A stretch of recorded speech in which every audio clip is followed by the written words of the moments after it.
Previously on The Fallen. For God's sake, I'm not dead. Bravo to Charlie. Come in, Charlie. Charlie, come in, for God's sake. Oh, Jesus Christ, Glenn, what have you gotten yourself into? Abbott, you fucking legend, you found it. Oh, but how in God's name am I gonna get to the bloody thing? Abbott, what the hell happened? Are you okay?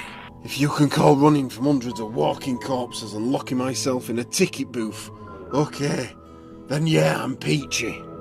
A helicopter's coming for me, us, to take us to London. The rendezvous is at the castle. You have to get to the castle. Come on, pick yourself up, dust yourself off, and be a captain. Tell me, what's next? I don't know. I guess we could try the boys again, see if we can't get through to them.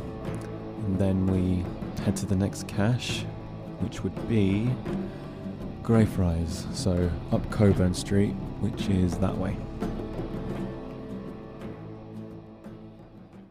Oh crap, we have to go. Looks like they're leaving the station. Well, don't want to say I told you so, but... When did you tell me that? I told you to put something across the entrance to stop them getting out, but you wouldn't listen. Well, hey, I believe I told you it would make too much noise. Wait, we don't have time for this. Come on. Pete and Dani watched as the large group of creatures started to inch towards them, getting closer with every step, every moan louder than the last. Dani went first, crouching low through the car graveyard, making sure not to knock against the cars or to get close to any of the windows just in case. Pete followed, keeping low, his rifle held tightly in his hands, and with every step his feet crushed on glass or metal until they reached the end of the cars. Dani stopped and turned back to see Pete right behind her, following closely by the first line of the horde, their arms outstretched, clawing for their pair, their deep growls loud in the air. Shit! Go! Go! Go! Dani, whatever happens, do not stop. Keep going. But... No buts. Just do it. Dani, I love you. I love you too. As Pete moved, he raised his rifle and fired a few shots into the head of the first few corpses, their bodies crashing to the ground. A paramedic, a fireman, their bodies crumbling. The dead got closer, their groans deafening as they inched towards them. Pete stepped backwards towards the cars, keeping his eyes trained on the oncoming threat. He failed to notice a body crawling out from underneath one of the cars, pulling itself towards him, its chest tearing on the tarmac, leaving a thick trail of gore as it pulled. A rotten hand wrapped itself around the leather boot, pulling him closer to the ground as he fell with a thump. Go! I've got this! Don't stop! Keep going! I can shoot him from here. No, don't. I've got this. Pete pulled out a knife from his belt and plunged it deep into the skull of his attacker, and it slumped to the ground. Thick black blood oozed out of the wound and onto the tarmac. Pete struggled to his feet, barely getting away from the wall of the dead which were now upon the pair. He fired his rifle again, taking down 3 more infected, their bodies crashing to the floor, large holes in their heads as a spray of red mist filled the air. Finally, he was able to lunge through the cars and to Dani's side as they watched the dead bounce off the cars like being stuck in a pinball machine. Suddenly, the air was filled with the sound of Roach's voice, crackling through the radio. Alpha to Charlie. Come in, Charlie. Roach, is that you? Oh, thank God. We've been trying to get hold of you, mate. Where have you been? Oh, signal must have been shite. Is everything okay? No.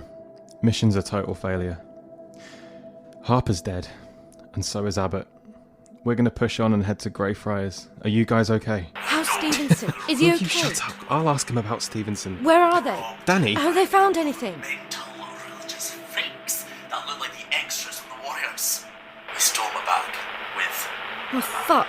Jesus That Christ. sucks. and all the ammo and meds. Are you guys hurt?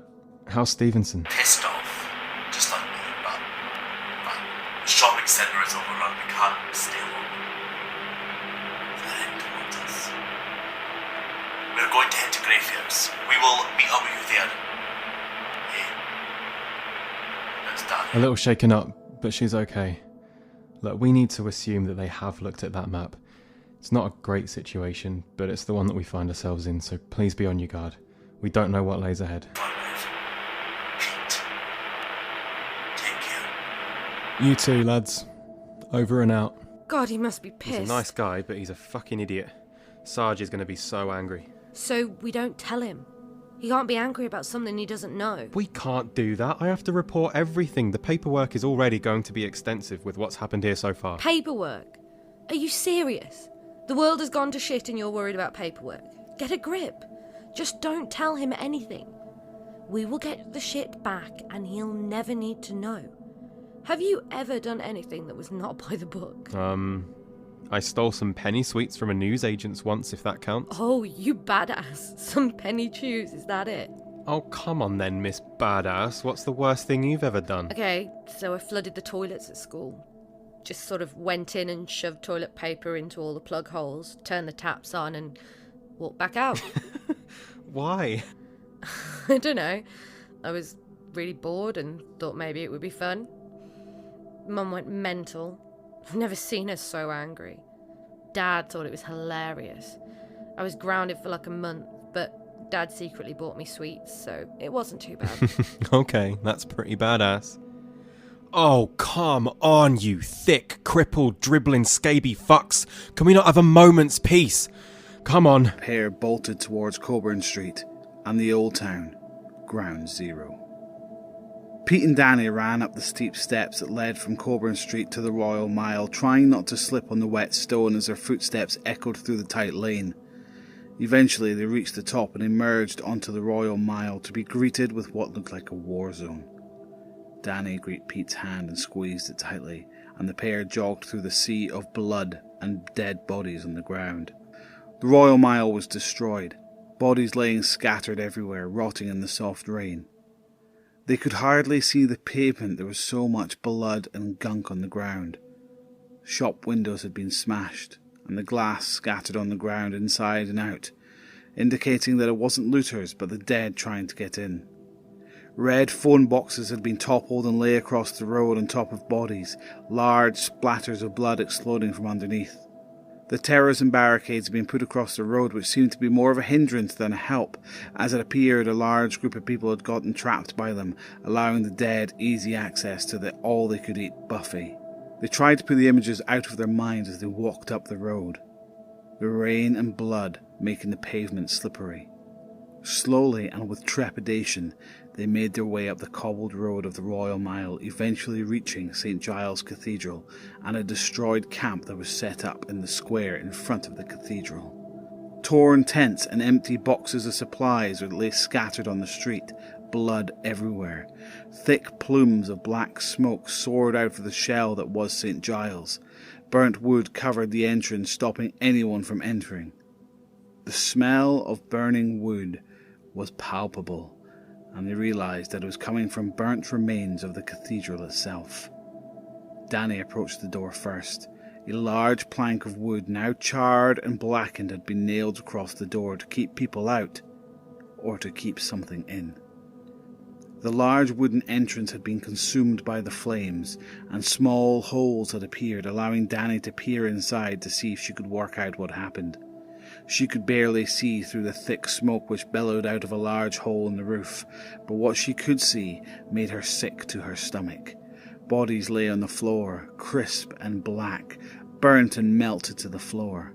Large beams of wood had collapsed from the roof and appeared to have crushed some of the people underneath it, as bright red blood could be seen splattered on the charred stone. She pulled away from the door with her hand over her mouth and looked at Pete, who was looking through some of the boxes for supplies. They burnt everyone inside. Sorry? They barred the door and burnt people inside. Those poor people. Well, we don't know if they were people, most likely infected. Maybe they tried to contain it? You reckon? And what if they weren't? Then there are some serious nut jobs out here. Should we be worried? Look, when shit hit the fan, people do some pretty fucked up things. It seems to be their way of coping. Is it wrong? Yes, of course it is. But you have to ask, would you do it if you were in their situation? No, Pete. I wouldn't torch people alive. You might, if it was you or them, survival of the fittest and all that. I'm not saying it's right, but out here in the Deadlands, you do what you have to survive. Anyway, what have we got here? Looks like an old checkpoint. They set these all the way up to the castle in some vain attempt to protect it, I guess. Clearly didn't work. Anything useful? Nah, all this stuff has been picked clean. But I did notice this. Take a look. Pete pulled down the lid of the box to reveal a strange symbol spray-painted on the top. It was a circle with a tree in the middle of it. He looked at the symbol, and the 3 other boxes, and noticed the same symbol was painted on those too. What do you suppose that means? I have no idea. Looks like someone has raided this camp and maybe it's their, calling card. What, like some sort of Batman villain? Batman, you will never defeat me, for I am the Tree Man. First of all, poison ivy could have a symbol like this. You never know. Secondly, you never know. You're such a nerd. Yeah, but you love me, so that makes you a nerd too. I suppose you're right. Pete looked up from the box as he finished his sentence and saw a figure he recognised jog up the road towards the castle. He quickened his pace. He looked dishevelled, panicked as he ran up the cobbled road past all of the tourist shops. Hold on, is that Abbott? The Fallen, an Eerie Earth production. Written, edited and directed by Kieran Begg, starring Saxon Davids as Pete Kirkman, Megan Chase as Dani Cunningham, and Andrew Lodge as Roach. Remember to follow us on all social media and be sure to visit eerieearth.com for more on The Fallen. Thanks very much for listening.